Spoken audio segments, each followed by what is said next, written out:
Is this the end of the GOP as we know it, or will Donald Trump surprise everybody and unify the party? Joining me now is Matt Schlapp, political director for President George W. Bush. Good to see you, sir. How are you? Great to be with you, Don. Is it the end? Everyone is saying, oh, this could be the end of the GOP as we know it. I'm an optimistic guy. I like to believe that we'll come together. But I think, look, it's a very legitimate, open question. It's a very raw political moment. Will we pull together behind a nominee and beat Hillary Clinton, who I think is very beatable? The one thing I think is a little bit destructive to that end, Don, is all these people who are saying, I'll never vote for Cruz ever, even if he's the nominee, and all these people who are saying, I'll never vote for Donald Trump ever, if he's the nominee. I think both sides need to realize one of these men is going to be our nominee. Okay, but, Matt, it's a little bit odd.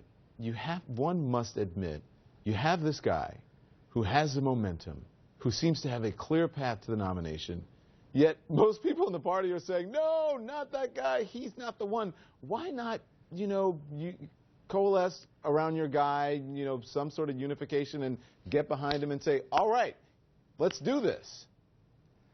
Well, first of all, most of the people who were voting, or at least these pluralities in these states, are voting for Donald Trump. So I know there's a lot of people inside the Beltway and inside New York and Washington who just are having a visceral reaction against Donald Trump. But let's face it, there's no substitute in politics for winning.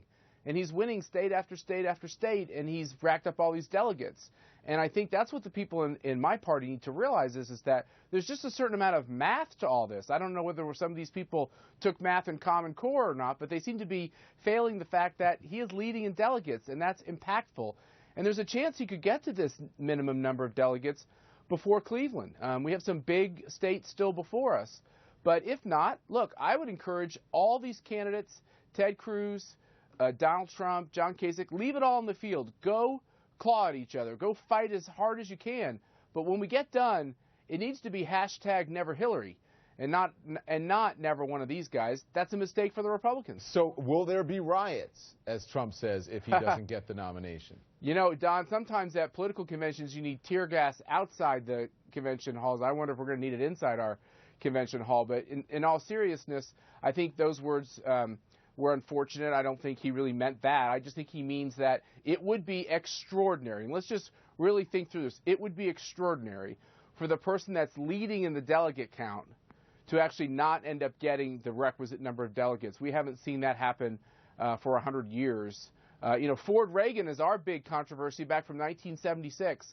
Ronald Reagan came into that convention just behind Gerald Ford, about 100 delegates short, and he didn't end up getting the nomination. Mm-hmm. That's the typical way things roll, so it would be unusual. But didn't everyone think that in the Republican Party think that that was a mistake, then, that Reagan didn't get the nomination?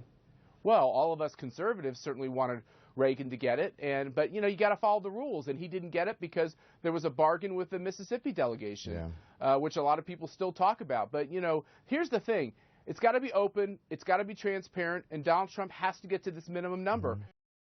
Just the facts. Yeah. Since Romney's defeat in 2008, remember they were going to do this autopsy. The GOP has been trying to reach out to minorities to be more inclusive. Do you think Donald Trump has undone that effort or done at least major damage to it? Well, I always thought autopsy was an unfortunate word, by the way. I don't think we're dead. I think we're very much alive. I think there's a realignment going on the Republican side in this party, and I think on the conservative side, on this coalition, on the center-right coalition, there's a realignment going on. There's different voices. And, conservatives with Barry Goldwater were sending a very ideological message to Washington about the size and scope of government in our lives. What's happening with Donald Trump and Ted Cruz is they're sending the message that they want to upend the order of things. And so it's a slightly different message, but it's still incredibly important, and it's very threatening to people who are used to being the insiders and making all these decisions. So your question on the autopsy, does this mean Donald Trump can't win in a general election? I think people who are saying that are thinking about it all wrong, because when you have a realignment, certain givens will not take place in 2016 as expected. Mm-hmm. And I think Donald Trump is going to reach out to different types of voters than the Republican Party has ever been able to reach out to if he's to get the nomination. Matt Schlapp, always a pleasure. Thank you. Thanks, Don. We come right back. Why some people fear Donald Trump may be one of the top risks to global security.